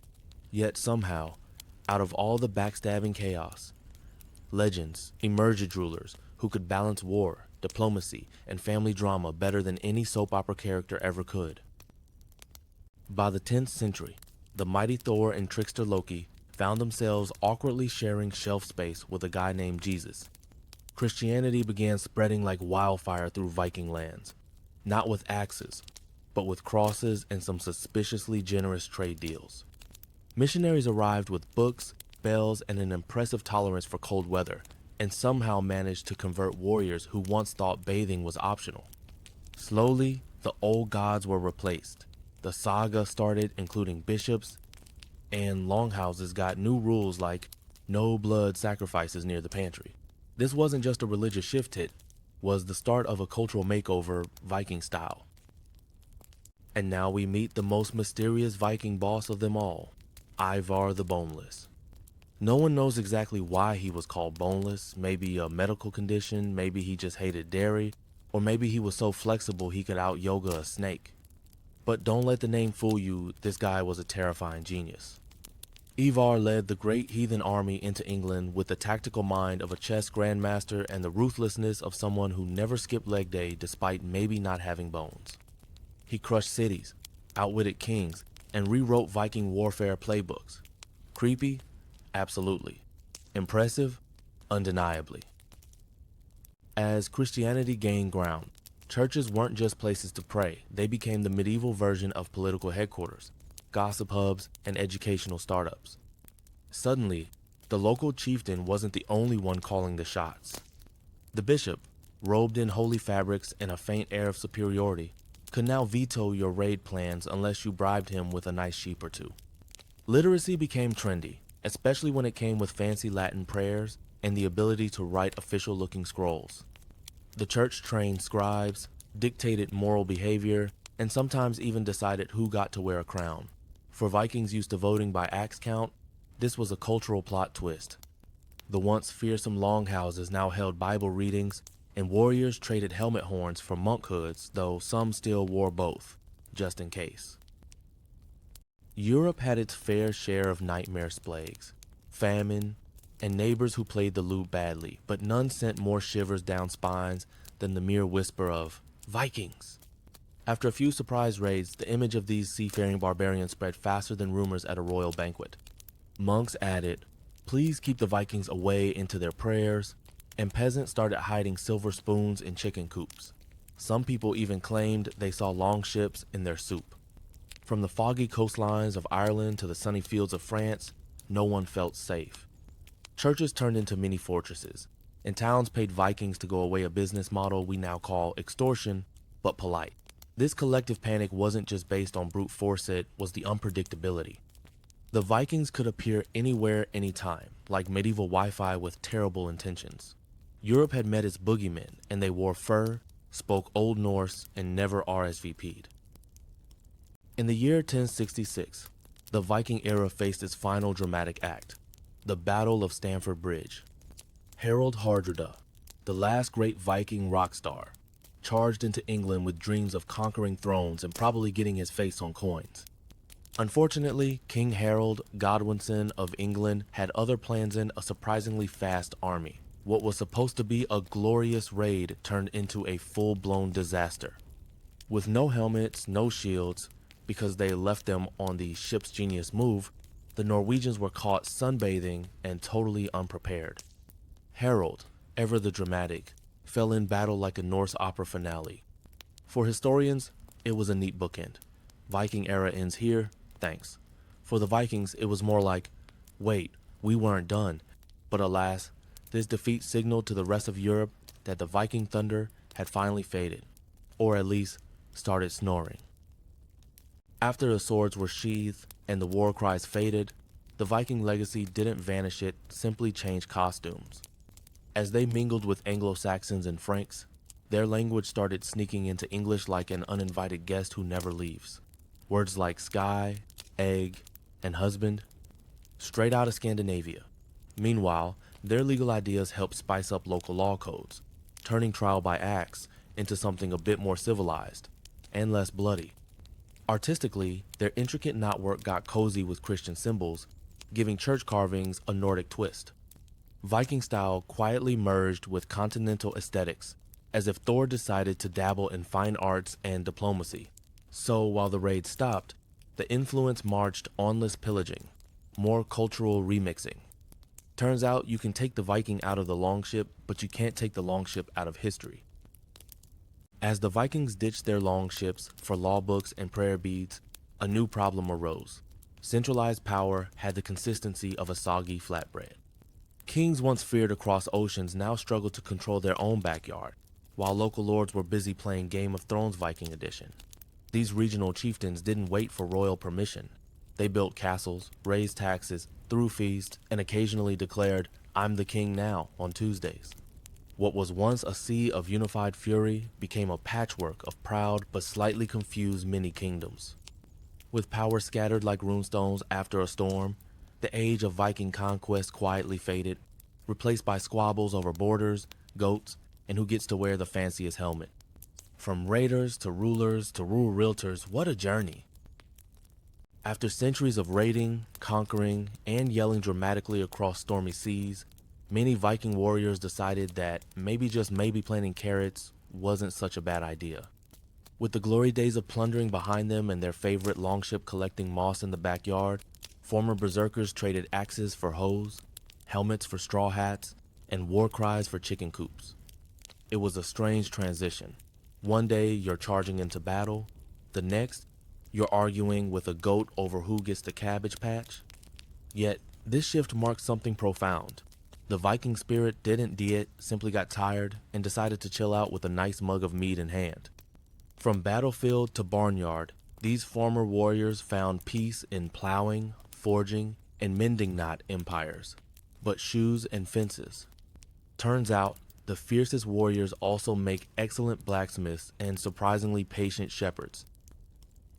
As Viking swords slowly returned to their sheaths, something unexpected happened, so did their chisels and paintbrushes. With the rise of Christianity, the once fierce dragon motifs and muscular gods were replaced by humble crosses, saints with suspiciously Viking-like beards, and decorative patterns that said, "We're peaceful now, we swear."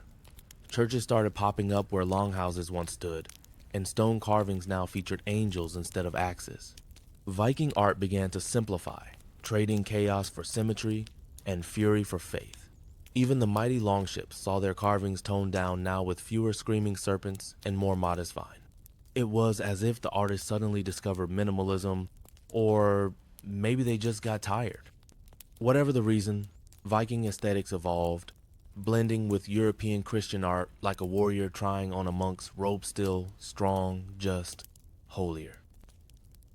With swords sheathed and axes hanging more for decoration than decapitation, Scandinavia began its slow transformation into the medieval societies we now recognize. Christian kingdoms sprouted up across the north like mushrooms after a rainy raid. Suddenly, people weren't naming their kids Skull Crusher anymore, but rather Peter or John.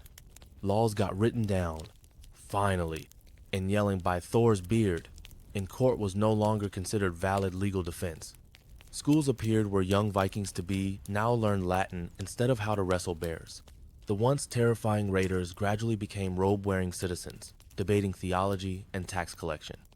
Yes, the age of longships was drifting into history, replaced by the age of parchment, papal influence, and politely filing complaints instead of flinging axes. Just because the longships stopped raiding doesn't mean the Viking legacy did too. Oh no.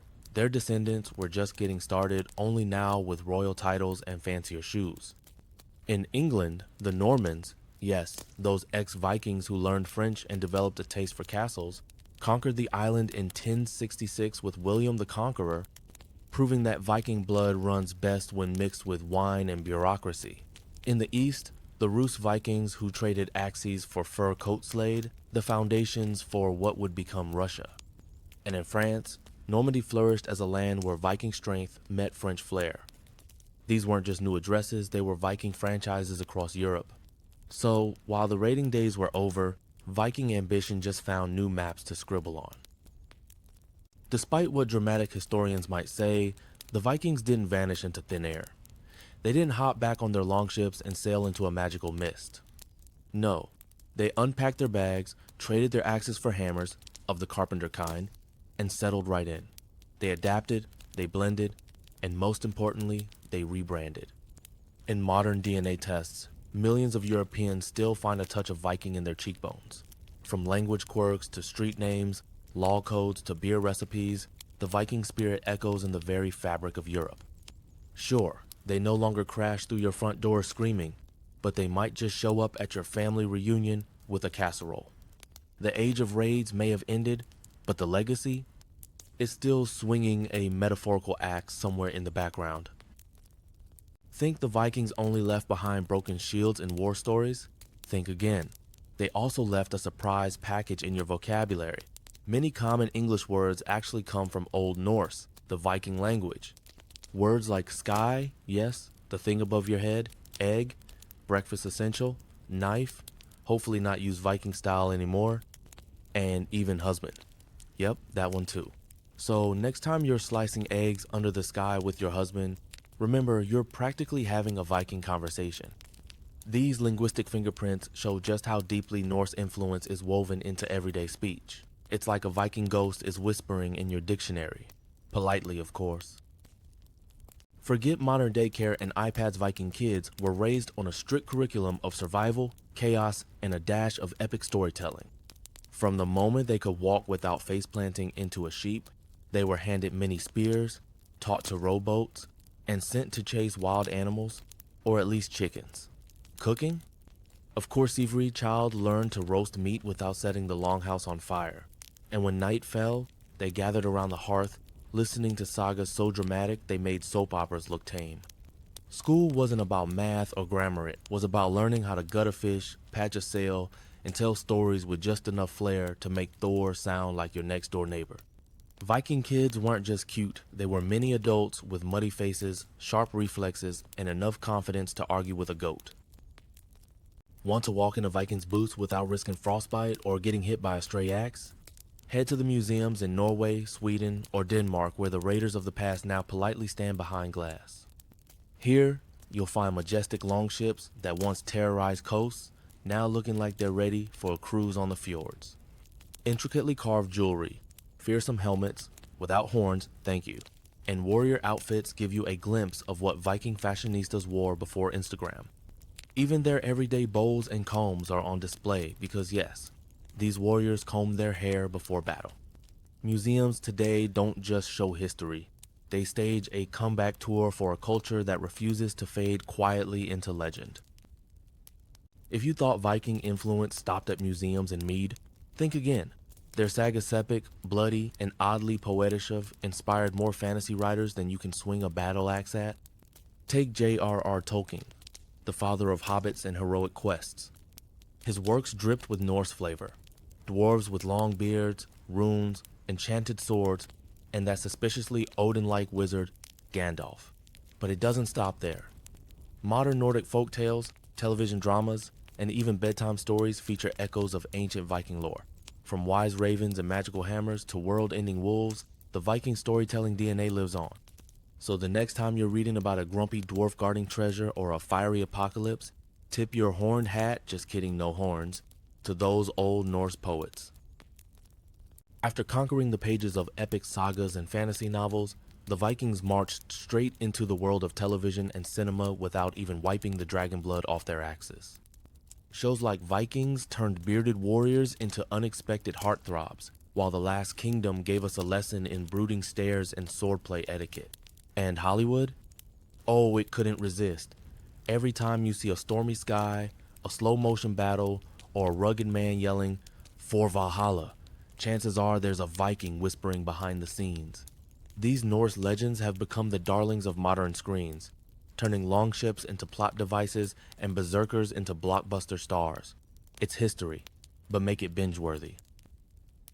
Just when you thought the Norse gods had retired to Valhalla with a mead mug in hand, Marvel Studios came knocking and turned Odin, Thor, and Loki into global celebrities. Suddenly, Thor swapped his Viking fur for a red cape and a six-pack worthy of Mount Asgard. Loki? Still tricky, but now with fan clubs and Tumblr blogs. And Odin? Well, he got an eye patch upgrade and a seat on the Intergalactic Council of Cinematic Legends. Norse mythology, once whispered by skalds around smoky campfires, now blasts from IMAX speakers in full 3D. It's ancient legend meets Hollywood glitter where gods battle aliens and family feuds span galaxies. Who knew Ragnarok could be so profitable? Ah, the horned helmet, the most iconic fashion statement the Vikings never wore. Despite what every Halloween costume and metal album cover wants you to believe, archaeological evidence shows that Viking helmets were horn-free and entirely practical.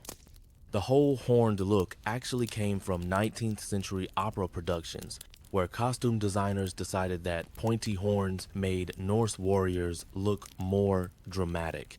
And voila, a myth was born. Since then, artists, filmmakers, and Halloween stores have run wild with it. Imagine showing up to a Viking battle wearing giant horns great for snagging tree branches and losing balance mid-raid. If anything, real Vikings would have laughed their beards off at the idea. But hey, at least the opera singers looked fierce. Just when you thought Vikings were done raiding the history books, they respawn in glorious high definition.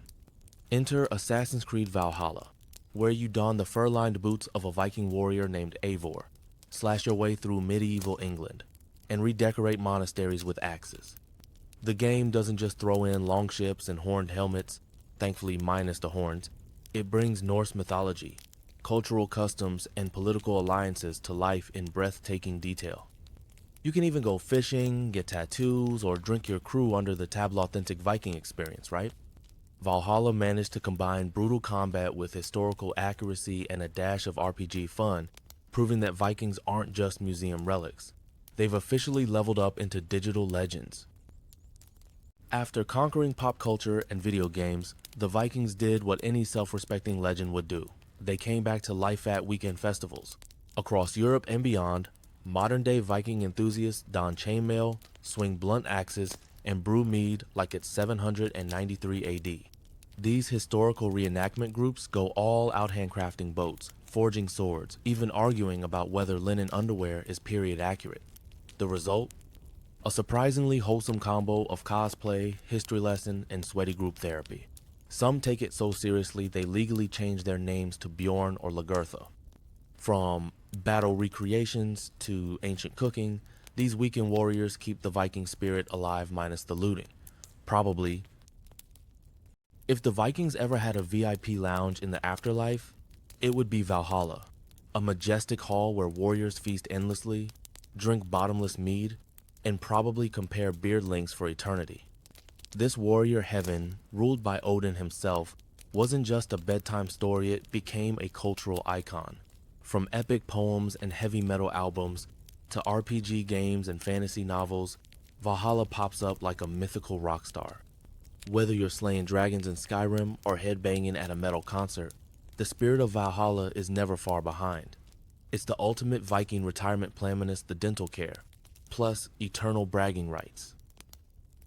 Today, the Viking spirit is alive and well in the most unexpected places, from football team mascots yelling like berserkers to cologne brands promising the scent of conquest. Everyone wants a piece of that Nordic mojo. You'll find Viking helmets, still with the wrong horns, on cereal boxes, gym logos, and even business seminars. Apparently, nothing screams teamwork like a simulated raid. The Viking brand has become shorthand for freedom, resilience, and smashing deadlines like their monasteries. Whether it's a startup launching its new Valhalla level productivity tool or an energy drink named after Thor's hammer, one thing's clear. Vikings didn't just conquer lands, they conquered marketing too. But not all Viking imagery sails smoothly. In some corners of the interneter, certain backyard barbecues Viking symbols have been hijacked by extremist groups trying to sell their own twisted brand of heritage. Suddenly, runes become red flags, and Thor's hammer looks more like a social media landmine. This modern misuse has sparked heated debates. Is wearing a wolf emblazoned tunic cultural appreciation or a costume for conspiracy club meetings? Historians and reenactors roll their eyes so hard they might sprain a socket. It's a reminder that while Viking culture can inspire, it shouldn't be weaponized. Just because you like mead and axes doesn't mean you get to rewrite history or wear chainmail to a political rally. Forget damsels in distress. Viking women were more into distressing their enemies. These legendary shield maidens weren't just the stuff of sagas. Archaeological finds suggest some Viking women were buried with weapons, armor, and zero tolerance for nonsense. Today, their legacy has been reborn with a feminist twist. From fierce comic book heroines to TED Talk slideshows, the Viking woman now stands tall as a symbol of female empowerment. She's got grit, a sword, and probably better biceps than most gym influencers. Whether charging into battle or negotiating trade deals, these women weren't waiting around for a prince, they were too busy conquering one. Modern movements have embraced their spirit, proving that strength doesn't always wear heels, sometimes it wears chainmail. Let's settle this once and for all. Viking hygiene wasn't a disaster movie. Contrary to the popular image of filthy, unwashed brutes howling at the moon, the Norse folks were surprisingly neat. Archaeological digs have unearthed combs, tweezers, ear picks, basically the ancient equivalent of a deluxe grooming kit. And let's not forget their love for saunas and bathhouses. If time travel were real, you'd probably find a Viking man scrubbing behind his ears while humming a war chant. Sure, they raided villages, but they did it with fresh breath and neatly braided beards.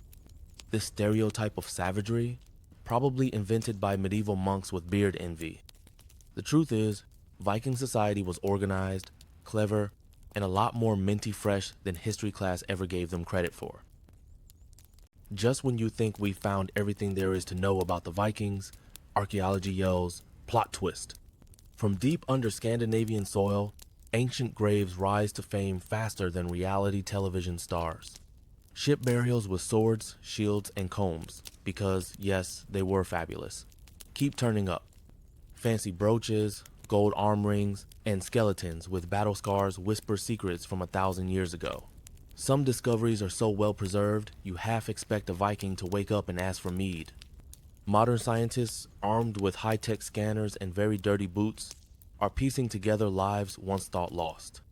Each new dig adds another twist to the Sagand, makes it clearer than ever. The Viking story isn't over. It's just getting better written by archaeologists with a flair for drama. So, were the Vikings really horn-helmeted berserkers who never bathed? Or just misunderstood Scandinavians with a flair for dramatic storytelling? The truth, like a good saga, is somewhere in between. Separating historical fact from juicy myth is like peeling an onion, lots of layers and the occasional tear. Yes, they raided, but they also traded. Yes, they fought, but they also farmed, made art, and wrote surprisingly poetic inscriptions. Modern scholars often find themselves playing detective, sifting through sagas that mix real kings with giant serpents. And sometimes, it's hard to tell if we're reading a biography or a fantasy novel. But maybe that's the magic. The line between truth and legend is blurry enough to let our imagination sail with the longships. Because deep down, we don't just want to know who the Vikings were, we want them to be just a little larger than life. Just when you thought the Vikings were tucked away in museums and history books, they popped back upon catwalks, in breweries, and at firelit festivals where everyone smells like smoked meat and adventure. Viking culture has made a full-blown comeback, and it's not just cosplay. Artisans brew mead with ancient recipes, blacksmiths hammer out axes at weekend markets, and modern fashionistas rock fur-trimmed capes like it's 900 AD. There are Viking music bands, Viking workout regimens, spoiler, lots of axe swinging, and even beard contests judged by Runestone, so the legend says. These revivals aren't just nostalgic reenactments, they're living proof that Viking spirit still sails strong.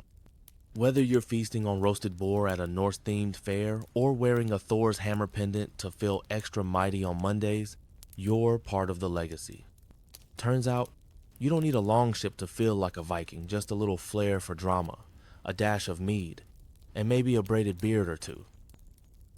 And so, we close the saga not with a funeral pyre, but with a high five across centuries.